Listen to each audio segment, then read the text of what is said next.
todos com a paz do Senhor Jesus Cristo, amém? Amém. Aleluia.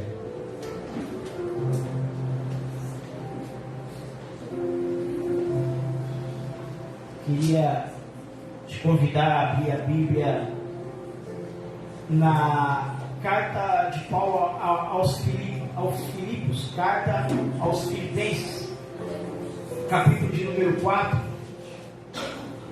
e o verso 1. Filipenses capítulo 4, versículo de número 1.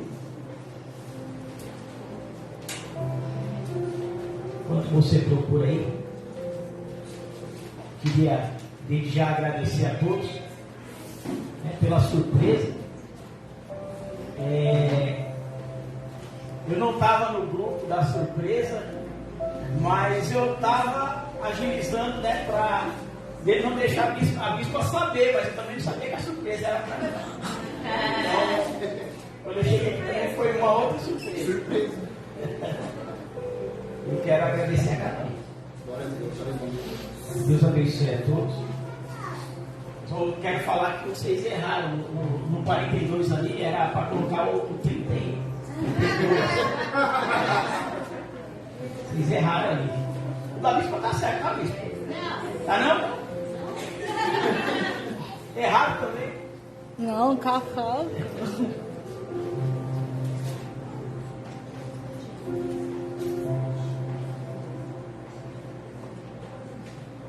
Depois vocês corrigem lá.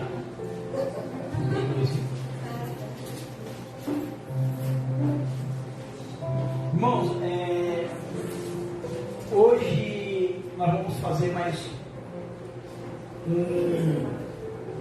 o início de renúncia na área de libertação. São 5 domingos e hoje nós vamos falar sobre a resistência ao ministério de libertação dentro de nós. Por que nós resistimos, né? Por que nós temos essa resistência quando a libertação não se trata de impor as mãos e expulsar demônio, mas se trata de trabalhar aqui dentro? Porque a verdadeira libertação ela começa aqui dentro de nós. Então, eu queria falar um pouquinho sobre isso e acabei orando a Deus e pedindo a Deus uma palavra, e nós vamos hoje meditar um pouquinho na carta de Paulo aos Filipos, capítulo 4, verso 1 em diante. Aquele que nos assiste pela live também, eu quero desde já cumprimentá-lo com a paz do Senhor Jesus Cristo. Que Deus abençoe a sua vida também, e que essa palavra ela venha alcançar o teu coração em nome de Jesus. Amém? Acompanhe comigo. Portanto, meus amados e muito queridos irmãos, minha alegria e coroa estai assim firmes no Senhor. Amados, rogo a Evódia e rogo a Sinti que sintam o mesmo no Senhor. Peço-te também a ti, meu verdadeiro companheiro, que ajudes essas mulheres que trabalharam comigo no Evangelho, e com Clemente e com os outros cooperadores, cujos nomes estão no livro da vida. Regozijai-vos sempre no Senhor. Outra vez digo, regozijai-vos. Seja a vossa inquiedade notória a todos os homens, perto está o Senhor. Não estáis inquietos por coisa alguma, antes as vossas petições sejam em tudo conhecidas diante de Deus, pela oração e súplica, com ações de graças. E a paz de Deus, que excede todo entendimento, guardará o vosso coração e os vossos sentimentos em Cristo Jesus. Quanto ao mais, irmãos, tudo que que é verdadeiro, tudo que é honesto, tudo que é justo, tudo que é puro, tudo que é amável, tudo que é de boa fama, se há alguma virtude e se há algum louvor nisso, pensai. O que também aprendestes e recebestes e ouvistes e vistes em mim, isso fazei, e o Deus de paz será convosco. Só bem. Glória a Deus. Eu queria que neste momento você aplaudisse ao Senhor por essa palavra, em nome de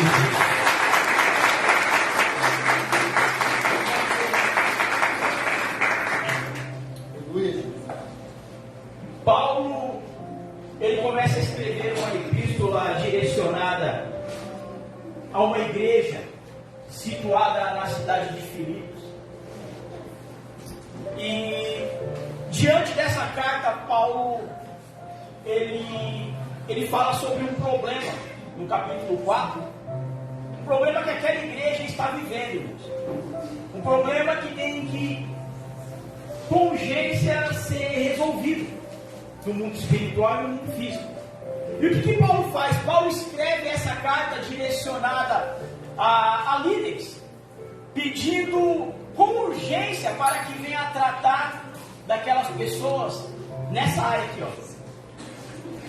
A área do sentimento, a área do caráter. Por quê? Porque pregar bênção é muito fácil, pregar que Deus vai dar vitória é muito fácil. Aqueles que já estão um certo tempo dentro da igreja, você falar sobre a grande festa que há nos céus, e que haverá uma festa maior quando a igreja for recolhida pelo dono da casa, é muito fácil, irmãos. Agora, o que Paulo queria que fosse focado dentro daquele ministério?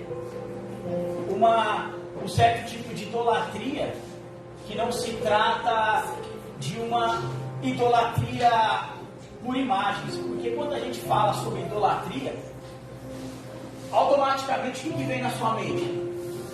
Adorar imagens, né? De esculturas. Mas a idolatria, quando Paulo escreve essa carta, a idolatria ela vai além de adorar imagens de esculturas. A idolatria ela vai além da gente se prostrar o nosso joelho diante de uma imagem. Porque às vezes a gente começa a apontar uma pessoa, começa a julgar uma pessoa, começa a criticar um ministério, uma placa ou uma religião, porque nós associamos que aquela religião, aquela igreja é um povo idólatra. Por quê? Porque se prostra diante de imagens. Porque seus joelhos estão dobrados diante de imagens. Só que Paulo nessa carta ele não fala de joelhos dobrados, ele fala de coração curvado. Paulo ele fala de coração prostrado. Paulo ele fala de pessoas que vieram do mundo porque curvavam seu coração diante dos seus deleites, diante dos seus prazeres, e agora estão dentro da igreja cometendo o mesmo problema, o mesmo pecado. Estão ainda se prostrando o seu coração diante dos seus prazeres, diante dos seus desejos. E talvez, irmãos, esse é o maior problema da igreja hoje. Talvez hoje o maior problema meu, o maior problema seu, é que nós não nos prostramos mais diante de imagens. Não colocamos o nosso joelho diante do chão, na frente de uma imagem. Mas o nosso joelho espiritual às vezes está prostrado diante daquilo que nós queremos, daquilo que não Deus quer, mas nós queremos. Os nossos joelhos espirituais estão prostrados diante dos nossos deleites, diante dos nossos prazeres, aquilo que ainda não abandonamos diante da religião que nos leva aos céus. Qual que é a religião que nos leva aos céus? Cristo Jesus. Jesus disse assim: vocês querem verdadeiramente ser religiosos? Sejam como eu. O que Jesus estava querendo dizer? Jesus estava querendo dizer: cuide dos órfãos, das viúvas, dos necessitados, dos estrangeiros, e não pequeis, mas cumprir toda a lei. Isso para Jesus é ser religioso. Um verdadeiro religioso que vai para os céus. E se nós queremos ser religiosos, como nós pregamos, nós temos que entender essa mensagem de Jesus Cristo. Nós temos que parar de nos comportar como pessoas que se comportavam quando estavam no mundo. Porque se comportar como um servo de Deus em cima do altar é fácil. Sabe qual é o meu maior desafio? Me comportar como servo de Deus lá fora. O meu desafio não está se comportar como crente aqui em cima. Aqui em cima simplesmente eu coloco uma gravata, um sapato social, uma calça social, preparo uma mensagem impactante e mostro que eu sou crente. É, Deus. E daqui para baixo? Qual é o meu comportamento daqui para baixo? Qual é o teu comportamento dessa porta para fora? Qual é o meu comportamento dessa porta para fora? Então Paulo nada mais está dizendo dentro dessa carta que isso. Ajude essas mulheres que serviram o Evangelho junto comigo. Essas mulheres que quando caminhavam comigo, elas estavam caminhando bem, agora elas já não estão conseguindo se comportar da maneira que se comportava quando estava fazendo a obra. Eram pessoas que outra hora estavam se comportando de uma maneira correta dentro da palavra. E agora chega a notícia a Paulo. Paulo, aquele povo parece estar desviado, aquele povo parece que esqueceu todo o treinamento, todo o ensinamento. Tudo que eles aprenderam dentro da palavra, eles não praticam mais. Eles sobem no altar, pregam bonito, mas lá fora é diferente. Paulo, o povo na hora do culto, eles ensinam que é uma beleza, mas chega lá fora, o ensinamento que deveria servir para todos só serve para nós, para eles não serve. Porque o que eles ensinaram, eles mesmos não praticam. E Paulo se incomoda, irmãos, com o comportamento da igreja de Filipos. E aí Paulo começa. Paulo diz, ele já começa de uma forma sobrenatural. Olha o que ele diz. Portanto, meus amados e meus queridos irmãos, minha alegria e coroa está assim firmes no Senhor. Sabe qual que é a alegria de Paulo? Ele está firme no Senhor. Sabe qual muitas das vezes é a minha alegria? É estar fora daquilo que agrada a Deus. Sabe o que é muitas das vezes a alegria nossa, que somos a igreja do Senhor? É fazer aquilo que a Bíblia proíbe. Quantas das vezes não produz alegria no nosso coração transgredir a lei de Deus, fazer algo que fere o coração de Deus?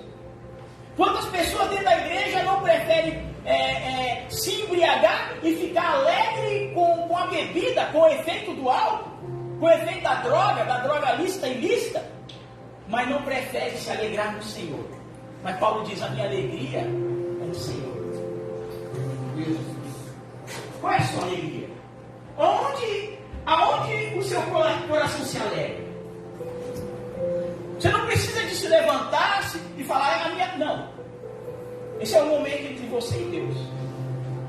Seja verdadeiro com Ele, porque Deus quer nos libertar hoje, para que a nossa alegria seja a mesma alegria que Paulo sentia no Senhor. E quantas das vezes a gente sabe que aquilo ali não é o querer de Deus para nossas vidas, a vontade de Deus para nossas vidas, mas nós fazemos porque alegra o nosso coração, porque alegra o nosso eu, porque satisfaz a nossa carne. E quando satisfaz a nossa carne, nos alegra. Quando satisfaz a nossa vontade, traz alegria momentânea para nós. Mas Paulo já inicia assim: vocês estão se alegrando com coisas que vão te entristecer na eternidade. Tem coisas que te alegram hoje, mas vão te trazer tristeza pela eternidade. Tem coisas que hoje alegram o teu coração. Tem coisas que a tua carne faz com que você busque para trazer alegria momentânea. mas as consequências na eternidade vão ser de rangidos de dente e de muito choro. Paulo só queria nos alertar como crente, que nós estamos indo por um caminho errado, por um caminho, se nós não despertarmos, é um caminho sem volta. É um caminho que, graças a Deus, nós conseguimos reverter, e hoje nós estamos na casa do Senhor, mas precisamos de melhorar. Precisamos de nos arrumar. Sabe por quê? Os acontecimentos, Jesus está voltando. E se nós estivermos desapercebidos diante dos mandamentos, estatutos e leis do Senhor,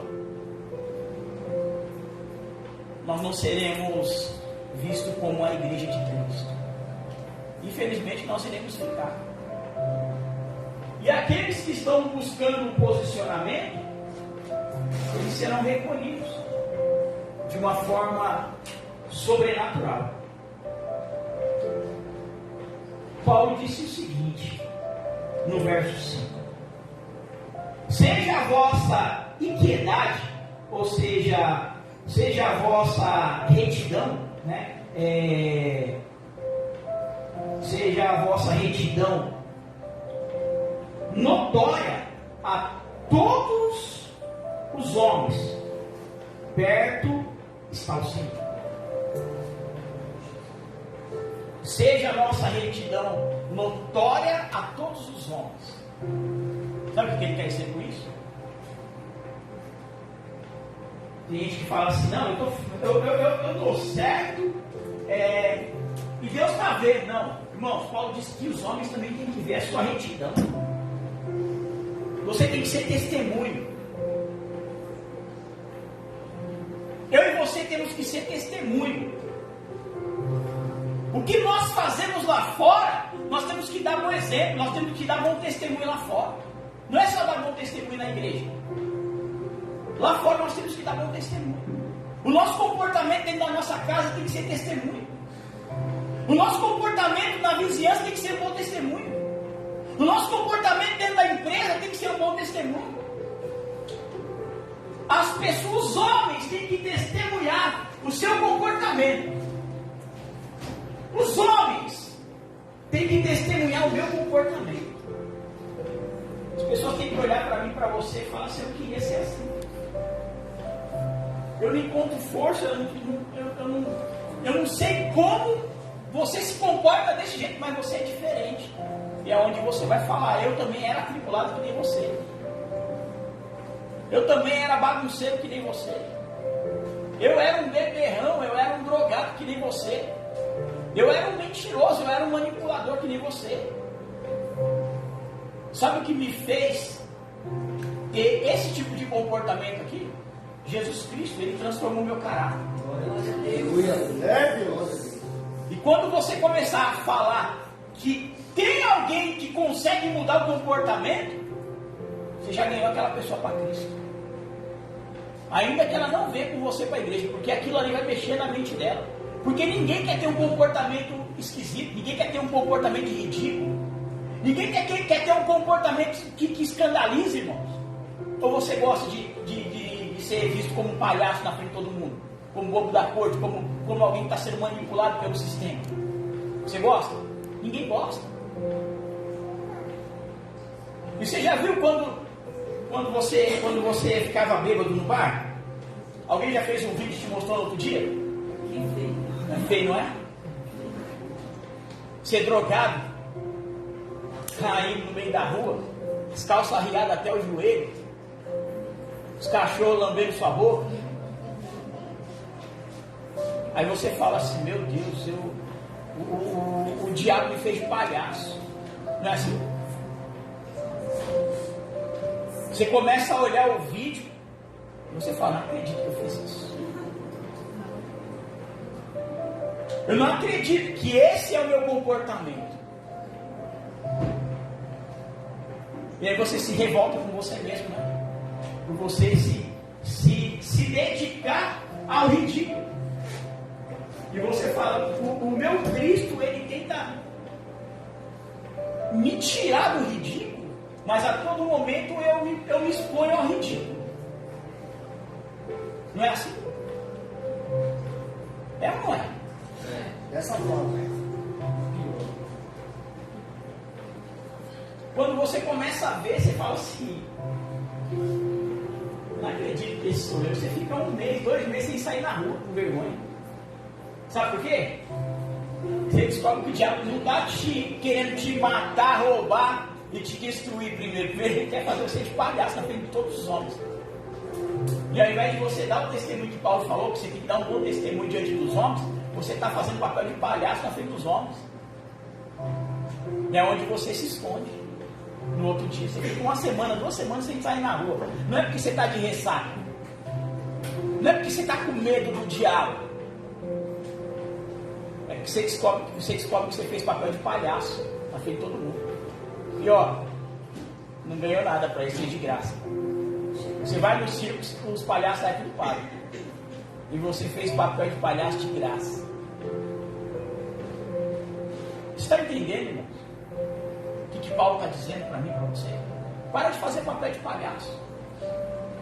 Fazer o que o diabo quer fazer papel de palhaço é se expor para os outros. Fazer a vontade do diabo é ficar fazendo um papel de ridículo na frente dos outros. Ao invés de eu dar um bom testemunho, eu estou fazendo que os outros estão tirando sarro de mim. Os outros me abraçam, me beijam, falam que me ama, dá tapinha nas costas. Quando eu viro as costas, os caras dão risada na minha cara. Fala aí, eu estava loucão ontem. Estava fazendo um papel de ridículo, de palhaço na frente de todo mundo. Os caras ficam tirando barato da minha cara. Não é assim? Ah, mas eu não bebo mais, não uso mais droga. Mas qual é o papel de palhaço que você continua fazendo? O que você continua fazendo que a Bíblia diz que não é para você fazer e você continua a insistir? Verso de número 8. Quanto ao mais, irmãos, tudo que é verdadeiro, tudo que é honesto, tudo que é justo, tudo que é puro, amável, de boa fama, se alguma virtude, e se há algum louvor, nisso pensai. Olha a finalização maravilhosa que Paulo diz. Ele não diz nem praticar. Ele diz nisso pensai. O que Paulo quer dizer? Que todo o nosso comportamento fora da palavra, antes de nós praticarmos, veio aqui, ó, no nosso pensamento. Então Paulo está dizendo, ó, tudo que é verdadeiro, comece a trabalhar em pensamento antes de ser verdadeiro. Para você não ser falso com ninguém, para você não ser falso com você mesmo, para você não ser falso com o seu cônjuge, para você não agir com falsidade com as coisas de Deus. Comece a pensar em praticar a verdade, em ser verdadeiro com todo mundo. Não tente ser verdadeiro sem antes pensar. Já começa a trabalhar na sua mente. Eu vou ser verdadeiro. Eu vou trabalhar com a verdade. Eu vou abandonar a manipulação. Eu vou abandonar a mentira. Eu vou abandonar o engano. Eu vou parar de me enganar. Eu vou parar de enganar os outros. Eu vou parar de fingir que eu engano a Deus. Eu vou começar a pensar. Eu já vou levantar de manhã, já. A partir de hoje, eu vou trabalhar com a verdade. A partir de hoje, a mentira não faz mais parte da minha vida. Nisso pensar. Ele disse que nós devemos também pensar em tudo que é honesto. Você é honesto? Você é honesto? Hã? Silêncio. Porque a honestidade, ela vai além de você falar sobre finanças, dívidas, dinheiro. A honestidade, ela vai além de dívida. A honestidade é um princípio que começa em você agir com verdade com você mesmo. Você é honesto com você mesmo?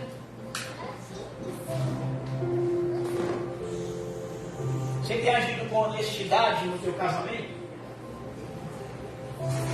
Você tem agido com honestidade dentro do teu chamado ministerial? Você tem agido com honestidade dentro da tua parentela? Lá onde você trabalha, você é honesto? Porque para mim, aquele que pega uma caneta sem permissão é ladrão. Presta essa caneta aqui, por favor. De quem é essa caneta aqui, irmãos? Da igreja. De quem? Da igreja. É de quem? Da igreja. Se eu colocar dentro da minha Bíblia, que é a palavra de Deus, e se Deus é dono da igreja, Deus é dono da palavra também, e eu decidi levar essa caneta para minha casa. Mas eu sou a igreja, não sou? Sou a igreja ou não sou? Hã? Então, se a caneta é da igreja, eu sou a igreja, eu posso levar a caneta para minha casa, não posso? Não. Por que não? Não sou a igreja? A caneta é de quem, irmão? Da igreja. E eu sou quem? Mas a caneta não é sua. Mas eu não sou a igreja?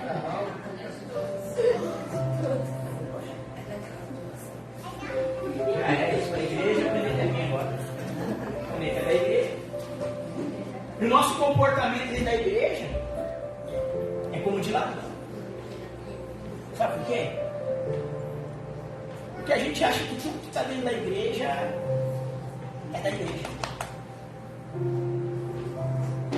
Tudo que está dentro da igreja é da igreja, eu sou da igreja. Então eu vou levar para minha casa, eu não vou justificar. E vou levar.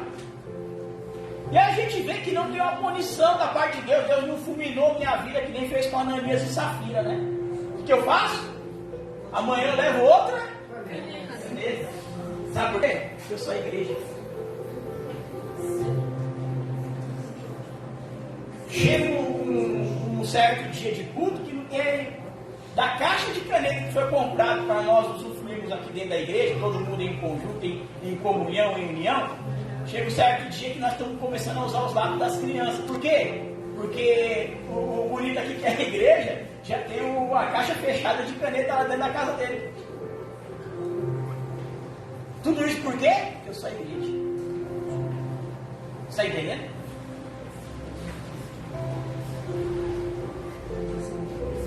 E esse comportamento que nós temos dentro da igreja, irmão, só mostra para nós mesmos o quanto nós precisamos de entender essa palavra. O quanto Paulo estava certo que a nossa mente só trabalha para o mal. E nós temos que exigir que a nossa mente trabalhe para as coisas de Deus, para as coisas boas. Paulo diz: dispensai, seja honesto. A sua mente vai falar: não seja honesto, pode levar, ninguém não vai dar nada, não tem problema. Aí chega na empresa, você não preparou a sua mente e falou assim: eu tenho que ser honesto. O que vai acontecer? Tem uma outra caneta lá agora na mesa da sua empresa, o que você vai fazer? Você vai pegar também. Sabe por quê? Você não está preparando a sua mente naquilo que Paulo está dizendo. Nisso pensar e seja honesto. Todas as vezes que você tiver desejo ou não tiver desejo de pegar aquilo que não é seu, pensar nisso, seja honesto. Independente se o desejo veio ou não, pense nisso, tem que ser honesto. Quem pegou foi fulano, mas você já coloca na sua mente: eu tenho que ser honesto, ele quer levar, deixa ele levar. Eu tenho que ser honesto. Nisso pensais. O que mais que Paulo disse? Que fechei a Bíblia. O que mais que Paulo disse nisso pensais? Pensai no que é justo.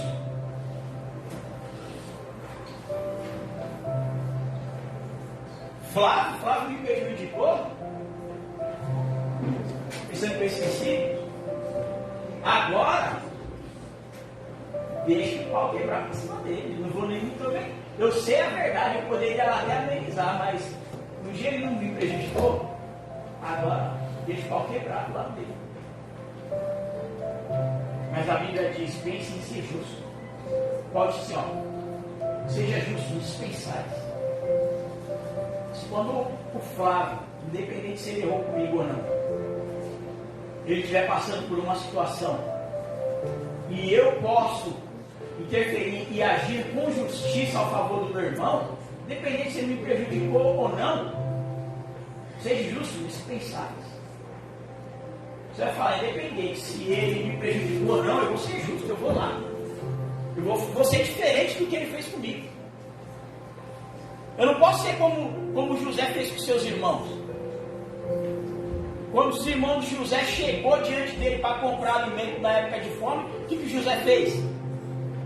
José forjou o saco de alimento deles. Colocou eles presos. Ficou oprimindo todo mundo. Sabe por quê? Porque ele queria vingança. Porque ele queria que os irmãos passassem na pele o que eles fizeram ele passar. E você? Você também quer que seu irmão passe na pele que você passou por um erro dele, por uma falha dele, por um desejo egoísta dele? Ou você vai ser justo e fazer diferente, ser diferente com seus irmãos? Porque enquanto você tem esse comportamento, isso só mostra que você tem mágoa no teu coração. Que você não quer ser liberto. Você está dentro da igreja, mas você não quer ser liberto dessa mágoa. Você não quer ser liberto desse sentimento egoísta.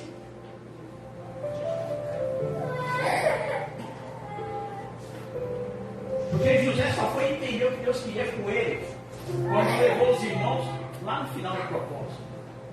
Porque todavia José queria oprimir seus irmãos. Isso era algo que estava guardado aqui dentro. O sentimento que estava guardado aqui dentro tinha que ser trabalhado em José. E aí? Você vai deixar Deus agir com libertação aqui dentro ou não? Deus quer nos libertar aqui dentro hoje. Para nós entendermos o que é o Evangelho, o que é libertação, nós temos que estar com o coração aberto, voltado ao perdão, voltado ao amor, voltado a perdoar. Porque não existe libertação com o coração fechado, com o coração revoltado, com o coração cheio de ódio. E seja puro em tudo também, né?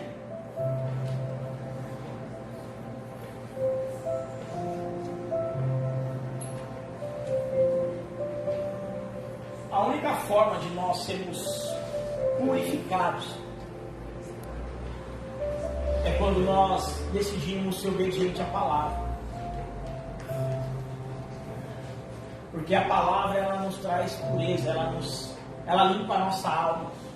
Quando nós entendemos o que é perdoar, o que é liberar perdão, o que é ter um coração voltado ao perdão, Deus começa a limpar a sujeira que existe aqui dentro. Em tudo seja puro. Pensa nisso. Quer ser puro aqui dentro? Quer ser limpo aqui dentro? Pensa nisso primeiro. Antes de falar eu quero. Paulo diz, pensa nisso. Pensa no que é ser puro aqui dentro. Pensa se vale a pena liberar o perdão ou continuar do jeito que está aí dentro. Mas mesmo você não sabe o que meu irmão fez comigo, o que minha irmã fez comigo, o que meus pais fizeram comigo, o que meus filhos já fizeram comigo. Eu não consigo perdoar. Antes de você tentar perdoar, pensar nisso. Tem que pensar nisso. O irmão da igreja, eu tenho que perdoar aquele irmão que lá não é crente. Antes de você querer perdoar ou tentar perdoar, pensar nisso. E às vezes a pessoa que te feriu, que te fez mal, não está nem lembrando o que ela fez com você. Mas você dorme com esse problema todos os dias. Isso não está matando ele, isso está matando você. Isso não está tirando ele da presença, está tirando você. Isso não está fazendo com que ele se torne menos espiritual, isso está fazendo com que você se torne menos espiritual. Isso não está levando ele fora da presença de Deus quando ele dobra o joelho, isso está levando você fora da presença. Isso não está impedindo ele de crescer, ele está crescendo. Quem não está crescendo é você. Quem parou na vida foi você. Quem parou naquele momento foi ele que te feriu, foi você que foi ferido.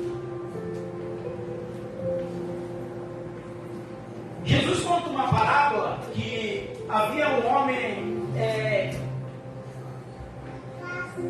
caminhando sobre o deserto e os salteadores vai de encontro a ele e saqueiam ele, roubam ele, ferem ele e deixam ele jogado no meio do caminho. Irmãos, quem ficou parado no meio do caminho? Quem feriu ou quem foi ferido? Foi ferido. Está entendendo? Quem para no meio do caminho? Quem que não consegue mais prosseguir? Não é quem feriu, é quem foi ferido. Está entendendo por que a tua vida não anda? Está entendendo por que você parou no meio do caminho, você não prospera mais, você não progride mais, você não é mais aquela pessoa espiritual, porque você está ferido. Porque aquele que feriu, ele feriu, ele saqueou, ele roubou e ó, seguiu o seu caminho. Vida que segue. Sabe quem deixou de prosseguir? O ferido. Foi o ferido. Ei, sabe quem parou de crescer com Deus? Foi o ferido. Sabe quem parou de evoluir? Foi o ferido. Sabe quem parou de prosperar financeiramente? Foi o ferido. Sabe quem parou de liberar perdão no casamento? Foi o ferido.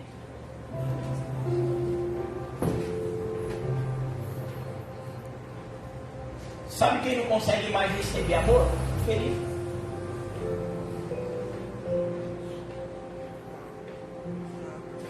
Não é o que feriu. O que feriu seguiu o seu caminho. Quem parou no meio do caminho foi o ferido. Sabe quando o ferido saiu daquela situação? Quando ele se permitiu ser curado.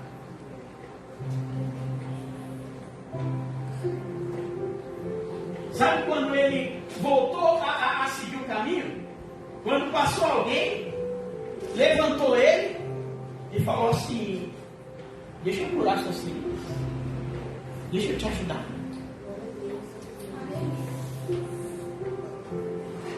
E se ele rejeita a ajuda, ele ia continuar no meio do caminho ferido, parado, ferido.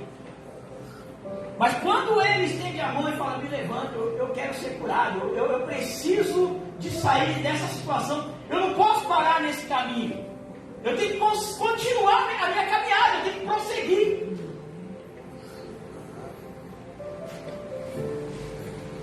O bom samaritano levanta ele, joga ele no ombro, joga ele em cima do seu cavalo e leva ele aos cuidados de alguém que pode curar. Você quer ser curado? Você quer parar de andar ferido? Parar de andar não, nem anda, né? Fica parado, quem está ferido está parado. Parou a vida ali, ó, naquela situação. Porque as feridas não te permitem mais caminhar. E libertação para nós é isso, irmãos. Libertação para nós é isso. É nós aceitarmos sermos curados diante de tantas feridas que nós sofremos no dia a dia. Para nós já finalizar, abre a sua Bíblia no livro de Tiago. Eu quero te mostrar algo, capítulo 4.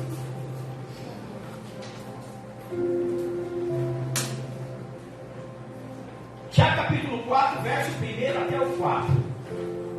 Procura aí. De onde vêm as guerras e pelejas entre vós? Porventura não vem disso, a saber, dos vossos deleites que nos vossos membros guerrear,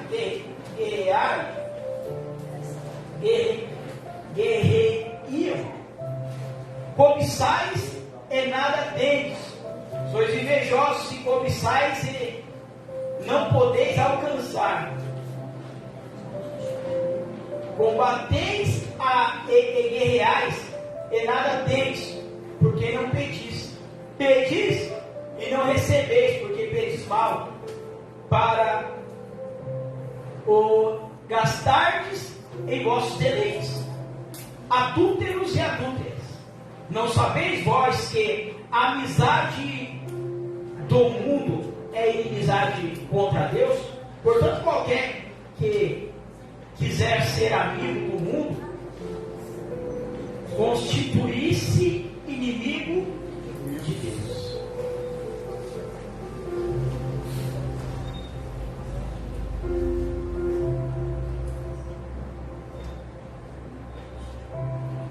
Vede e vê as guerras e pelejas entre vós. Porventura não vem disto a saber dos vossos deleites? Sabe o que Tiago está querendo dizer? Que a nossa maior guerra não é contra Satanás. A maior guerra não é contra o sistema. A maior guerra não é nas regiões celestiais. A nossa maior guerra é contra os nossos deleites, nossos prazeres, os desejos da nossa carne, aquilo que está no nosso coração. Essa é a maior guerra que você tem.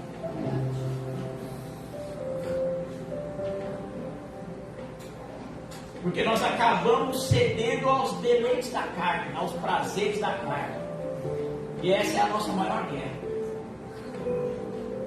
E aí nós pedimos mal,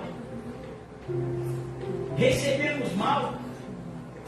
Por quê? Porque nós entendemos que o plano perfeito para a nossa vida não é aquilo que Deus quer, mas aquilo que o nosso coração deseja. Quantas das vezes você saiu do plano de Deus e foi para o seu plano? Quantas das vezes Deus te deu uma direção e você tomou a sua direção? Quantas das vezes Deus colocou para você fazer a vontade dele, mas você fez a sua?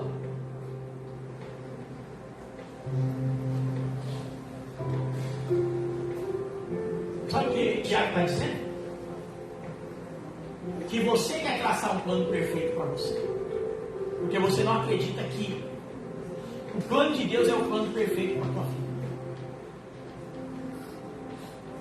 Quando você tem uma direção dada por Deus e você toma outro rumo, você está dizendo para Deus: o teu plano não é bom para mim. O teu plano não é perfeito para mim. Eu tenho algo melhor para mim. E você se coloca diante de uma direção perfeita para você. E quantas das vezes você não tomou essa atitude? Quantas das vezes você não decidiu por você mesmo fazer a tua vontade, não a vontade de Deus? Mas toda noite você ora que todavia seja feita a tua vontade. Mas na prática não funciona assim, porque na prática todavia seja feita a tua e não a dele. Quantas das vezes com palavra você diz para ele que tem que ser feita a vontade dele? Mas quantas das vezes você não se deleita na tua vontade? Dizendo para ele: aquela oração não valeu de nada, não teve valia nenhuma. Aquela oração que eu fiz só foi palavras bonitas para tentar te comover, Deus. Porque o meu coração ele está cheio da minha vontade, cheio dos meus projetos, dos meus propósitos, cheio do meu eu. Eu tenho algo a dizer para você nessa noite. Você quer que a tua oração surja efeito no mundo espiritual? Sim ou não? Sim. Então peça a Deus para o teu eu entrar em falência e permanecer o eu de Deus, o querer de Deus. Porque o querer de Deus é o plano perfeito para você e não o teu querer. Ou você acha que é fácil para mim também, só por causa de um cargo? Não, eu também sou um ser humano, eu também sou homem como você. Jesus vai até o Getsemane e ali ele clama. Ali ele se abre para Deus, ali ele rasga o teu coração, dizendo da sua vontade. A sua vontade era o quê? Era ir até a cruz e ser morto na cruz? Era passar a madrugada todo dia sendo torturado? Claro que não. Mas ele decidiu seguir o plano de Deus. Ele decidiu seguir o plano perfeito. Ele sabia que não ia ser fácil fazer a vontade de Deus. Muitas das vezes, irmãos, fazer a vontade de Deus não é você receber o carro zero, a casa própria, a casa na praia, o carro importado. Muitas das vezes o plano de Deus, o plano perfeito de Deus é você ir até a cruz. É você se entregar àqueles que vão te oprimir, que vão te humilhar. Se engana aquele que entra dentro do Evangelho achando que o plano perfeito de Deus é um conto de fadas. Porque nós temos os mártires para mostrar dentro da palavra de Deus que todos foram perseguidos e mortos, torturados. Sabe por quê? Porque eles carregavam um homem que ia mudar a história do mundo. Se você tem esse plano com você de carregar o nome daquele que vai mudar a história desse mundo, se prepare para a perseguição, você vai ser perseguido mesmo. Misericórdia, glória a Deus por isso. Isso não é privilégio para todos, não. É só para os santos.